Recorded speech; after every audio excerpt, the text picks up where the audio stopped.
오늘 본문 말씀 중심에서 소명, 사명, 생명이란 제목으로 함께 은혜 나누기를 원합니다. 바울의 3차 선교 여행 중 밀레도에서 에베소 장로들을 청하여 도별 설교를 하고 있습니다.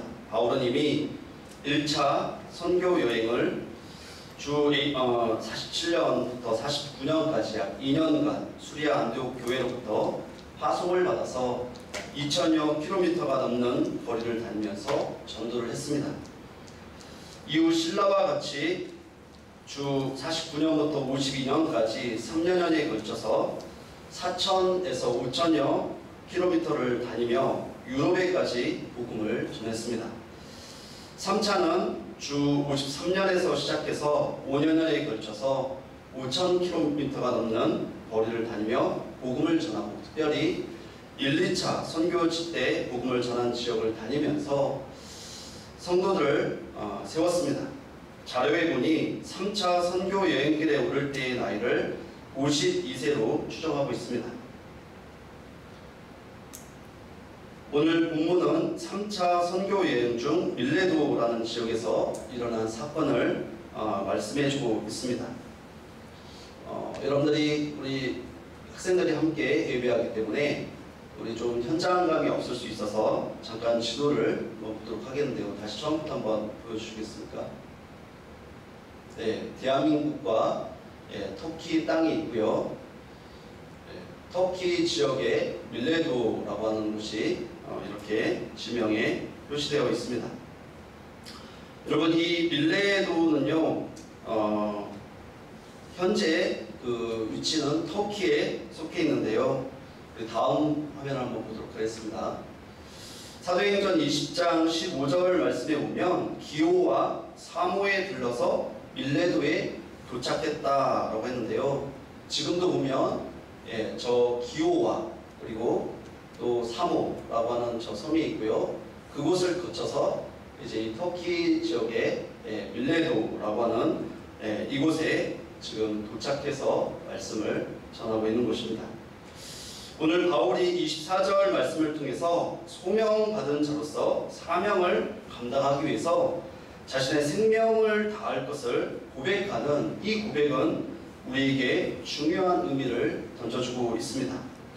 바울의 마음은 이런 마음이었다라고 생각이 듭니다. 주님, 이전에 제가 1, 2차 선교 여행을 할 동안도 우리 주님께서 저에게 주신 은혜로 말미암아 주신 사명을 잘 감당했습니다. 이제 남은 시간을 통해서도 제게 주신 사명을 잘 감당하겠습니다. 복음 증거의 현장 가운데 수많은 죽음의 위협이 있지만 주님이 함께 하시고 주님이 힘주시면 넉넉히 감당할 줄로 믿습니다. 혹시나 죽음에 이르는 순간이 오더라도 저는 그것을 피하지 않고 오히려 기쁨으로 저의 생명을 내어드리겠습니다 라고 하는 이런 바울의 굳은 의지를 나타내고 있는 것입니다. 그런 의미에서 오늘 저와 여러분들은 소명이 더욱 분명해져야 합니다. 소명이 없이는 사명도 없기 때문인 것입니다. 소명이 분명한 자는 자신에게 주어진 그 사명을 깨닫고 그 사명을 가슴 깊이 새기는 것입니다. 소명이 확실해지고 사명을 깊이 새겼다라면 그 사명을 이루기 위한 우리의 각오가 새로워져야 합니다. 즉, 사명을 이루기 위한 자신의 생명을 걸어야 하는 것이죠. 생명을 다하지 않는 사명은 사명이 될 수 없기 때문인 것입니다. 바울의 소명과 사명과 생명은 무엇이었습니까? 첫째로 바울은 소명을 받았습니다. 바울은요, 24절 말씀에 내가 달려갈 길이다 라고 했습니다. 바울이 달려가는 길은 두 가지의 길이었습니다. 먼저는요, 자신이 주 예수 그리스도로부터 소명, 즉 콜링을 받기 전 그리스도의 몸된 교회, 즉 예수를 핍박하는 길이었습니다. 또 하나는 소명을 받은 이후 이제는 예수 그리스도를 위해 사는 길이었습니다. 바울은 소명받기 전 교회를 핍박하는 자였습니다. 사도행전 8장 1절 말씀에 보면 사울은 그가 죽임당함을 마땅히 여겼더라라고 했습니다. 여기서 그는 스데반입니다. 사도행전 6장 8절로 7장 60절까지의 말씀에 보면 스데반이 은혜와 권능이 충만하여 큰 기사와 표적을 민간에 행합니다. 또한 스데반이 지혜와 성령으로 말을 하니 스데반과 논쟁하던 자들이 당해내지를 못했습니다. 그러자 사람을 매수하여서 모세와 하나님을 모독한다라고 거짓 고발을 하게 하고요. 스데반은 이제 공회 앞에 심판을 받게 됩니다. 스데반은 공회 앞에서 이스라엘의 그 기나긴 역사를 회고하고 또 구원의 역사에 대해서 설교합니다. 이 설교를 들은 자들은요, 마음에 찔림을 받았습니다. 그런데 그 찔림은 회개로 이어지지 않았습니다. 오히려 돌을 들어서 스데반을 죽이고 맙니다. 스데반이 순교하자 사울은 스데반의 죽음을 마땅히 생각했다라는 것입니다. 왜 이 스데반의 죽음을 마땅하게 생각했을까요? 바울은 갈라디아서 1장 13절로 14절에 이렇게 말합니다. 내가 이전에 유대 교회에 있을 때에 행한 일을 너희가 들었거니와 하나님의 교회를 심히 박해하여 멸하고 내가 내 동족 중 여러 연갑자보다 유대교를 지나치게 믿어 내 조상의 전통에 대하여 더욱 열심히 있었으나 라고 말합니다. 바울은요, 유대교 신자였습니다. 유대교는 예수 그리스도를 메시아로 하나님의 아들로 인정하지 않습니다. 스데반이 죽기 전 유대인들을 향해서 사도행전 7장 52절에 너희는 의인을 잡아준 자요 살인한 자가 되나니 라고 설교했습니다. 여기서 말한 의인은 곧 메시아 되신 예수 그리스도를 말합니다. 유대인들이 메시아로 오신 예수 그리스도를 인정하지 않고 죽였다라고 하자 유대인들은 이를 갈고서 결국 스데반을 죽이고 만 것입니다. 유대인인 바울 또한 스데반의 죽음을 마땅히 여긴 것이죠. 이뿐만 아니었습니다. 사도행전 8장 3절에 보면 교회를 파괴하면서 예수 믿는 남녀를 끌어다가 옥에 가두었습니다. 다메섹으로 가서 예수 믿는 사람을 예루살렘으로 잡아오기 위한 계획을 세우고 다메섹 여러 회당으로 보낼 공문도 대제사장에게 요구하였습니다. 우리 앞에 한 번 더 PPT를 보겠습니다.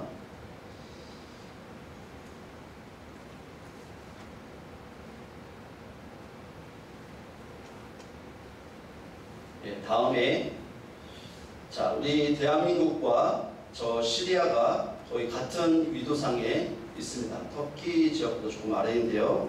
이 다메섹은 시리아에 포함되어 있는 도시고요. 다음 보겠습니다. 예, 지금의 다마스커스이고요. 아까 우리 지금 복음을 전하고 있는 그 현장이 바로 저 터키 다메섹보다 훨씬 북쪽 지역의 밀레도라고 하는 그곳에서 지금 복음을 전하고 있는 것이죠. 저 다마스커스, 다메섹은요, 이제 사도 바울이 예수 그리스도를 만났던, 부름을 받았던 장소인 것입니다. 이제 이 예수 믿는 사람들을요, 다메섹 여러 회당으로 보낼 공문도 대제사장에게 요구했고요. 주의 제자들에 대하여서 위협과 살기가 등등했다라고 했으니 이 바울은요, 예수 믿는 자들을 죽이기 위한, 핍박하기 위한 그 일에 대해서 누구보다 앞장을 섰다는 것입니다. 디모데전서 1장 13절에 내가 전에는 비방자요 박해자요 폭행자였다라고 했습니다. 디모데전서 1장 15절에 죄인 중에 괴수, 즉 죄인 중에 자신이 가장 우두머리였다라고 고백한 것은 예수 믿기 전 예수를 알지 못하였을 때 교회 믿는 자들을 향하여서 또 교회를 향하여서 얼마나 큰 핍박을 하였는가를 잘 알 수 있습니다. 바로 마귀의 대장 노릇을 한 것이죠. 이제 바울은 소명을 받습니다. 바울은 대제사장에게 가서 다메섹 여러 회당에 가져갈 공문을 받으러 다메섹으로 가는 중이었습니다. 다메섹 가까이에 이르렀을 때에 하늘로부터 갑자기, 성경에는 호련히라고 했는데 갑자기 빛이 임하였습니다. 그 빛은요 사울을 둘러 감쌌습니다. 사울은 그 빛에 완전히 압도당하고 말았습니다. 자신도 모르게 땅에 엎드려졌습니다. 엎드린 후에 앞을 볼 수 없었습니다. 그때 소리가 들렸습니다. 사울아 사울아 내가 어찌하여 나를 박해하느냐. 사울아 사울아 내가 어찌하여 나를 박해하느냐라는 주의 음성이 들렸습니다. 바울을 부르시는 주의 음성인 것입니다. 예수님은 바울을 소명하고 있습니다. 콜링하신 것이죠. 소명의 사전적 의미를 찾아보면 두 가지로 나와 있는데요. 첫 번째로는 왕의 부름이다. 즉 임금이 신하를 부르는 명령이다 라고 했고요. 또 하나는 특이하게 과로가 되어 있습니다. 과로, 기독교 이렇게 써 있고요. 신의 부름이다. 콜링. 사람이 하나님의 일을 하도록 하나님의 부르심을 받는 일, 이렇게 설명되어 있습니다. 바울은 왕 되신 하나님께서 하나님의 일을 하도록 부르심을 받은 것입니다. 그러나 소명받기 전 유대교를 지나치게 믿고 조상의 전통에 대한 열심 때문에 그 열심은 자기 의가 되었습니다. 예수 믿는 자들을 죽이는 일에 더욱 열심을 내었습니다. 하나님의 뜻과 상관없고, 아니 하나님의 뜻과 정반대의 삶을 살아가는 바울에게 이제 빛이 비추어주는 순간 소명의 시간이 온 것입니다. 사울아 사울아 라고 부르신 음성은 내가 이제 너와 관계하겠다라는 것이죠. 내 인생 가운데 개입하겠다라는 것입니다. 너와 인격적으로 교제하겠다라는 것입니다. 바울이 아무 형체도 볼 수 없는 빛과 음성 앞에 주여 누구시니까? 라고 묻습니다. 예수님은 나는 내가 박해하는 예수라 라는 이름을 알려주고 있습니다. 바울이 그동안 열심을 가지고 교회를 핍박하고 예수 믿는 자들을 핍박하는 이 일은 곧 예수 자신, 예수 그리스도를 핍박하는 이름을 분명하게 알려주었습니다. 바울은 이 음성을 듣고 눈은 떴으나 아무것도 보지 못합니다. 다른 사람의 손에 이끌려서 다메섹으로 가게 되고 3일 동안 보지도 못하고 먹지도 마시지도 않습니다. 3일 동안의 시간은 식음을 전폐한 채 바울을 찾아오신 예수님과만 교제하는 시간이 되었을 것입니다. 우리 친구들의 용어로요, 찐 만남의 시간이 되었을 것이다 라는 것이죠. 사도행전 9장 15절에는 아나니아에게 바울에 대해서 알려주는데 이 바울은 택한 나의 그릇이다 라고 말씀해 줍니다. 주님은 바울을 택하셨습니다. 주님의 목적에 합당하게 쓰시기 위한 도구로 부르셨다라는 것입니다. 오늘 저와 여러분을 생각해 보기를 원합니다. 저와 여러분도 예수님을 인격적으로 만나기 전 사울의 모습이 있을 수 있습니다. 어떤 모습일까요? 하나님께서 저와 여러분을 부르시는 그 부르심의 음성에 단 한 번도 대답해 보지 못한 경우인 것이죠. 죄인된 내 실체를 빛으로 찾아오신 그 주님을 만나지 못한 경우인 것입니다. 너희 목마른 자들아 물로 나오라, 돈 없는 자도 나오라 라고 말씀하셨는데 죄로 인한 내 인생의 목마름, 그 목마름을 한 번도 경험해 보지 못한 경우가 되는 것이죠. 수고하고 무거운 짐진 자들아 다 내게로 오라, 내가 너희를 쉬게 하리라 말씀하셨는데 내 죄의 짐이 한 번도 무겁다라고 생각해 보지 못한 경우인 것이죠. 바울은 내 어머니의 태로부터 나를 특정하시고 은혜로 나를 부르셨다라는 이런 고백을 했습니다. 그런데요, 바울처럼 나를 택하신 하나님께서 나에게 은혜를 입혀주신 하나님께서 나를 자녀로 부르신 그 확신이 없는 경우인 것입니다.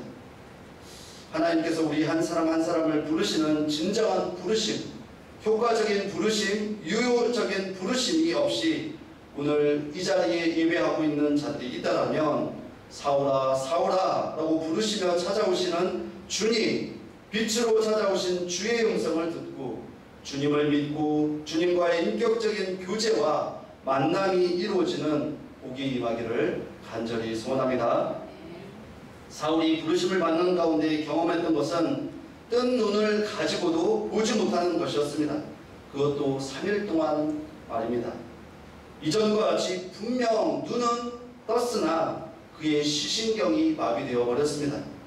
그것은 무엇을 뜻할까요? 내 몸, 내 육신은 이전과 달라진 것이 없지만 이제는 내 시각을 가지고 살지 말라는 것입니다. 내 시선을 주님께만 고정시키라는 것이죠. 저와 여러분이 주님을 만나고 우리 육체에 어떤 큰 변화나 마크가 새겨졌습니까? 그렇지 않습니다. 우리 몸은 여전히 그대로입니다. 그러나 우리의 속사람은 이전과 같지 않습니다. 우리가 생각하는 것, 바라보는 것, 추구하는 것 뿐만 아니라 우리의 것을 가지고 살아가는 것이 아니라 내 심장이 아니라 주의 심장, 내 마음이 아니라 주님의 마음, 주님의 생각, 주님의 계획, 주의 말씀을 따라 살아가는 것입니다. 빛으로 말미암아 이제는 어두움의 일을 버리고 세상 가운데 빛으로 살아가는 것입니다. 이런 사람이 삼위일체 하나님의 소명, 곧 부르심을 받은 자들인 것입니다. 이사야 6장에서는 이사야는 하나님의 부르심과 소명을 경험하고 나서 이렇게 고백했죠. 화로다, 나로 망하게 되었도다. 저와 여러분이 주님을 만난 이후에는 우리 자신은 망해야만 합니다. 그것도 철저히 망해야 하는 것입니다. 나의 자아를 가지고 살아서는 안 되는 것입니다. 더 이상 주님을 만나기 전 사울로 살아서도 안 되는 것입니다.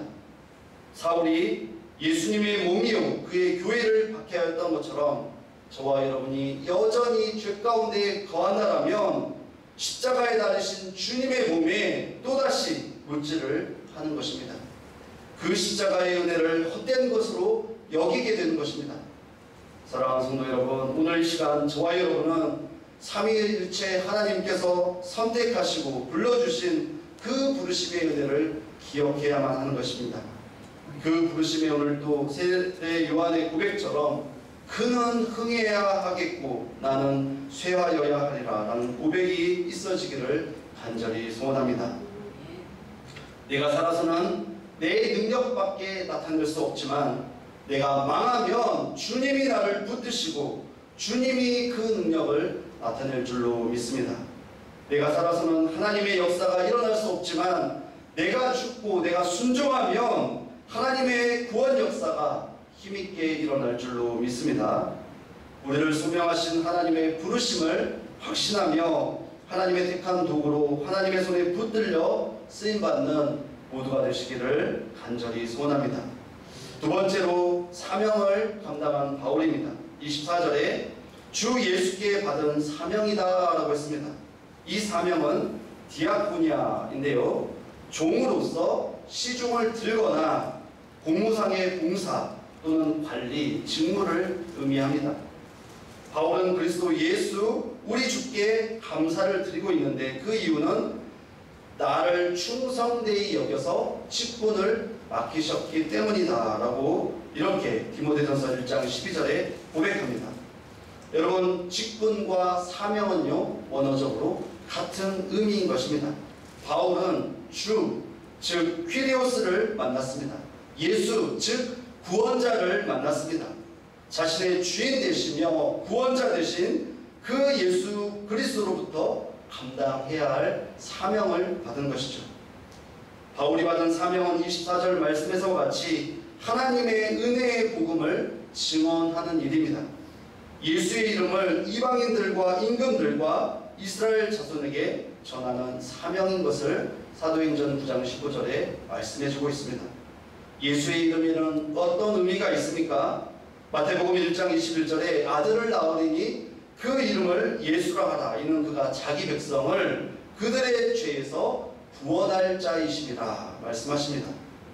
예수의 이름에는 단순히 구원자라는 의미만 있는 것이 아닌 것입니다.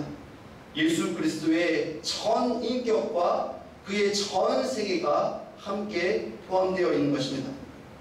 선지자들을 통해서 예언자 되신 메시아가 예수 그리스도이심을 알려주고 있습니다.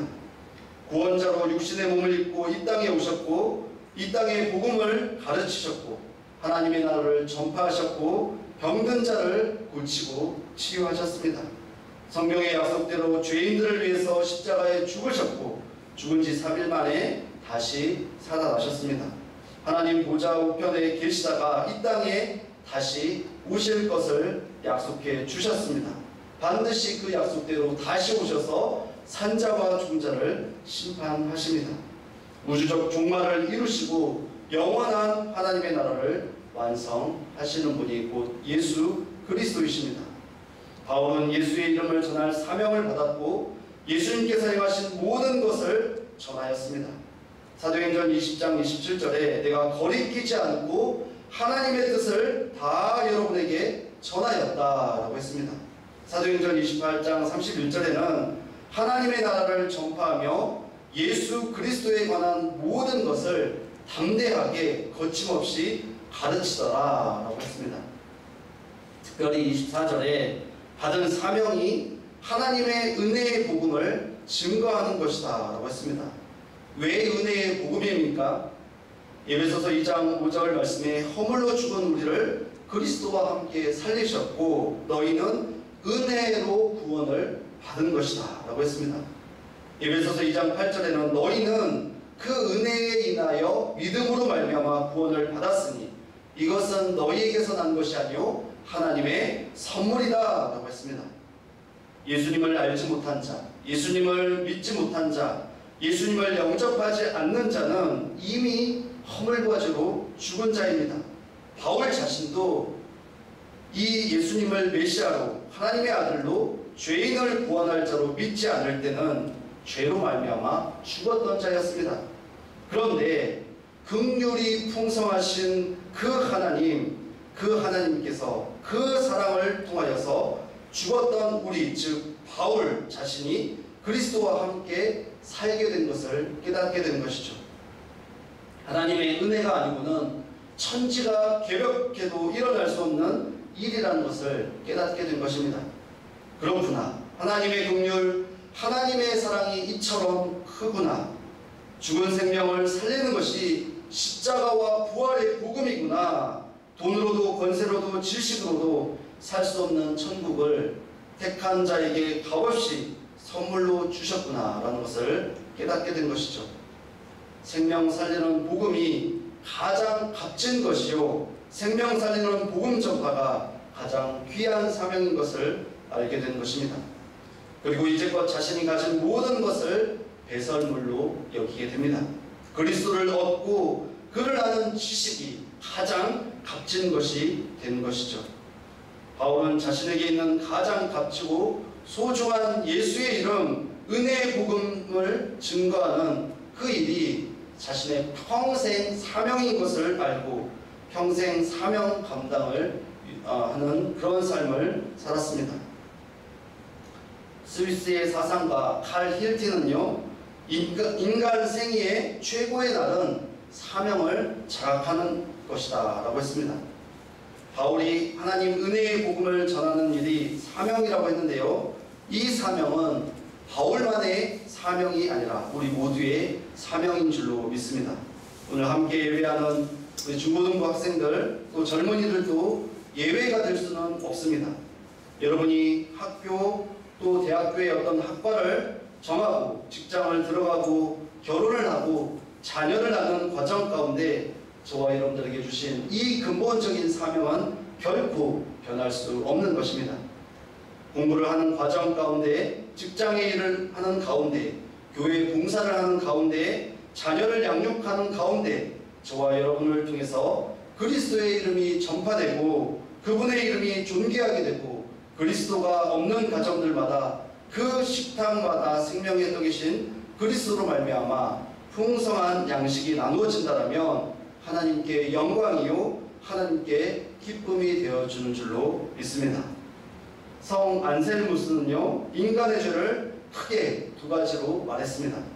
소위 커미션과 오미션입니다. 커미션이란 하지 말라는 것을 저지르는 범죄인 것이죠. 오미션은 마땅히 해야 할 것을 하지 않는 태만의 죄인 것입니다. 그런데 성도에게는 또 하나의 죄가 있습니다. 그것은 노미션입니다. 사명 없이 사는 것이, 또 사명을 알아도 그 사명을 위해서 최선을 다하지 않는 것이 죄라는 것입니다. 우리 주 예수께로부터 받은 사명, 곧 은혜의 복음을 증거할 사명을 저와 여러분이 받은 것이죠. 우리를 부르신 분이 주님이시니 그 부르심의 사명을 감당하여서 주님의 큰 기쁨이 되시기를 간절히 소원합니다. 셋째, 생명을 다한 바울입니다. 사도행전 20장 22절로 23절에 성령께서 바울에게 예루살렘에서 결박과 환난 당할 것을 알려주었습니다. 그러나 바울은 사명 감당을 위해 달려가야 하는 그 경주를 다 달려간다라고 했습니다. 주신 사명을 마치기까지 자신의 생명을 조금도 귀한 것으로 여기지 않는다라고 했습니다. 고린도후서 11장 23절로 28절 말씀을 통해서 복음을 전하면서 당한 고난을 사도 바울이 낱낱이 증거하고 있습니다.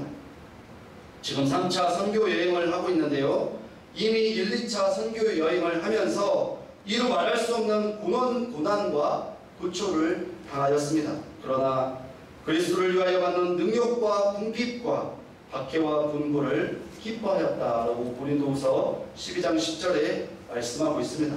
그의 몸에서 그리스도가 존귀하게 된다라면 죽는 것도 유익하다라고 고백하고 있습니다. 빌립보서 2장 17절 말씀에 나를 전제로 들을지라도 나는 기뻐하고 너희 무리와 함께 기뻐하리니 라고 했는데요, 이 말씀을 현대어 성경으로 이렇게 번역해 보니까요, 생명의 피를 제사 술처럼 따라 붓는다라고 해도 나는 기뻐하고 여러분 모두와 함께 기뻐할 것입니다 라고 했습니다. 자신의 생명의 그 피를 제사의 제물로 드릴지라도 기뻐한다라는 것이죠. 그리스도를 위해서, 복음을 위해 고난받기를 두려워하지 않고 자신의 생명까지도 기쁘게 드리겠다라는 것입니다. 바울의 1차 선교 여행 때 있었던 바울의 행적을 우리가 살펴보면요, 바울이 위에서 했던 이 고백, 즉 내 생명까지도, 내 모든 피를 흘려서라도 그 복음을 전하겠다라는 고백이 그대로 실천되었음을 잘 알 수 있습니다. 사도행전 14장 29절에 보면요, 유대인들이 안디옥과 이고니온에서 와서 무리를 충동하니 그들이 돌로 바울을 쳐서 죽은 줄로 알고 시외로 끌어내치니라 라고 했습니다. 무슨 말입니까?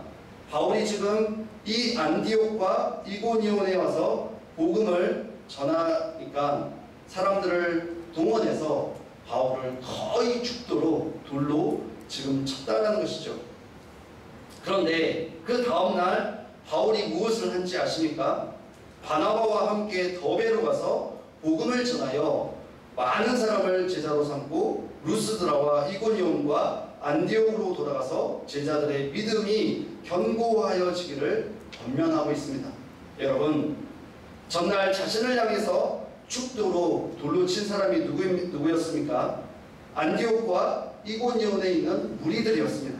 그런데 바울은 다음날 자신을 돌로 친 그 도시 이고니온과 안디옥으로 다시 들어갑니다.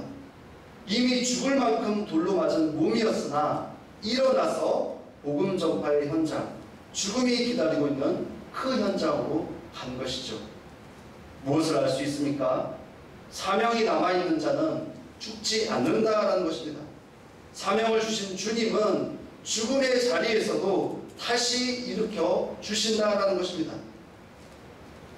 사명을 받은 자는 주님이 함께 하시기 때문에 그 어떤 것도 두려워하지 않는다라는 것입니다. 역사적인 기록에 의하면 바울은 주 61년경에 체포되어서 2년간 로마 감옥에서 옥중 생활을 하다가 63년경 잠시 석방이 됩니다.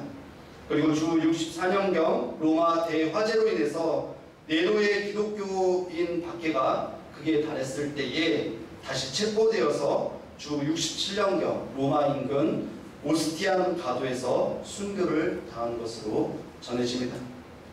소명과 사명, 생명이란 말 가운데 공통점이 있습니다. 그것은 바로 목숨 명자가 들어가 있다는 것입니다.